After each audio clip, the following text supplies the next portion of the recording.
সেই ইব্রাহিম আলাইহিস সালামকে আল্লাহ জন্ম থেকে নিয়ে মৃত্যু পর্যন্ত একের পর এক অগণিত পরীক্ষা করেছে।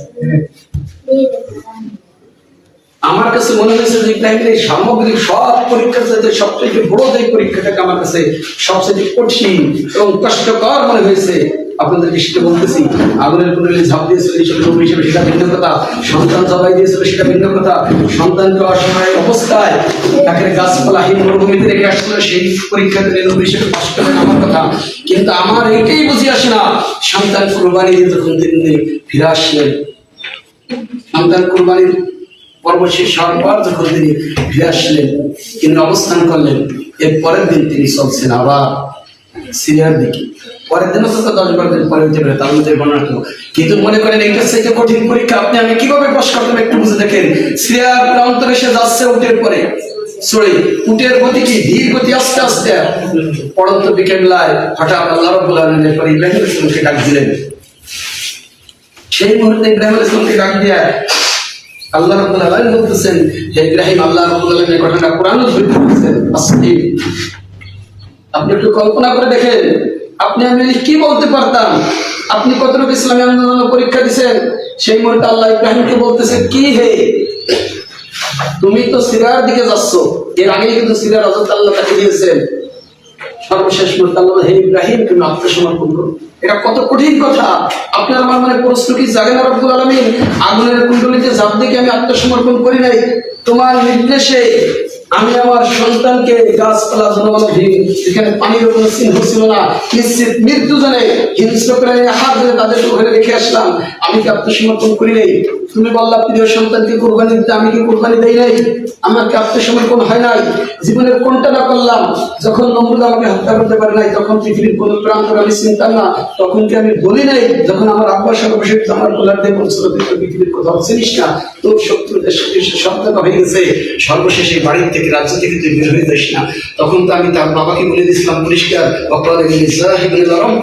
আমি আমার প্রভুর প্রতি বের হয়ে গেলাম, তিনি তো আমার পথ দেখাবেন, কোথায় থাকবো কোথায় খাবো কে শেল্টার দেবে।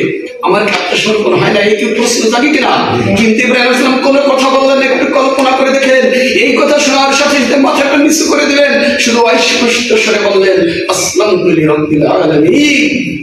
না, আমি সারাজানের রব মহান রব্বুল আলামিনের কাছে নিজেকে সম্পূর্ণভাবে পরিপূর্ণভাবে সুপার্দ করে দিলাম। দেখে কত কঠিন, কত পরীক্ষার পর এই ঘটনা যখন হয়ে গেল, ইব্রাহিম আলাইহিস সালামকে পরীক্ষা যখন তিনি আর কোনো তর্ক বিতর্ক করলেন না, আল্লাহ তাআলা আমাদের ব্যবস্থাটা জানলেন। এরপর যখন তিনি যখন সিরিয়ায় ঢুকলেন, এবার আল্লাহ বললেন যে ইব্রাহিম ভালো করে শুনে নাও, একটা পরীক্ষার পর এই ঘটনাটাকে আল্লাহ মুহাম্মদকে স্মরণ করে দিচ্ছেন।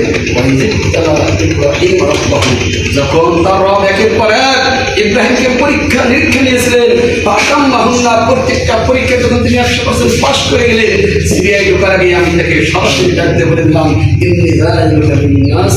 ইমামা, হে ইব্রাহিম, সমগ্র মানুষের জন্য তোমাকে নেতা বানিয়ে দিলাম। বুঝছেন তো, এই নেতৃত্ব যদি ইব্রাহিম আলাইহিস সালামকে পরীক্ষা ছাড়া না দেয়, আমি সংক্ষিপ্ত শুধুমাত্র 2-1 কথা আপনাদের বলবো যে, তাহলে আপনি পরীক্ষা ছাড়া কিছু পাবেন না। এইটা আল্লাহর নীতি। কার নীতি? আল্লাহর নীতি। আপনি যদি 1000 বার কালেমা পড়ে লা ইলাহা ইল্লাল্লাহ মুহাম্মদ রাসূলুল্লাহ, আপনার কালেমাও গ্রহণ করা হবে না এই পরীক্ষা ছাড়া। এটা কি আমার কথা? আল্লাহ সূরা আল-কাবুর, আহসিবান নাস, মানুষ কি মনে করে মানুষ বলবে যে আমি আল্লাহর প্রতি ঈমান এনেছি আর তাকে ছেড়ে হবে। এই কথা বলার কারণে তাকে কি পরীক্ষা করা হবে না? অবশ্যই। আল্লাহ বলেন, তাহলে শুনে নাও মুহাম্মাদের সঙ্গী সাথীরা, তোমাদের পূর্বে যত নবী রাসূল এবং তাদের উম্মত পাঠিয়েছিলাম, যারা ঈমানদারের দাবি করেছিল, তাদের সকলকে পরীক্ষা করেছিলাম। এই পরীক্ষার মাধ্যমে আমি কে ঈমানের দাবিতে সত্যবাদী আর কে মিথ্যাবাদী আমি জেনে নিয়েছি। আল্লাহ কেমনি জানতো না, কিন্তু আল্লাহর নীতি কি বলেন দি?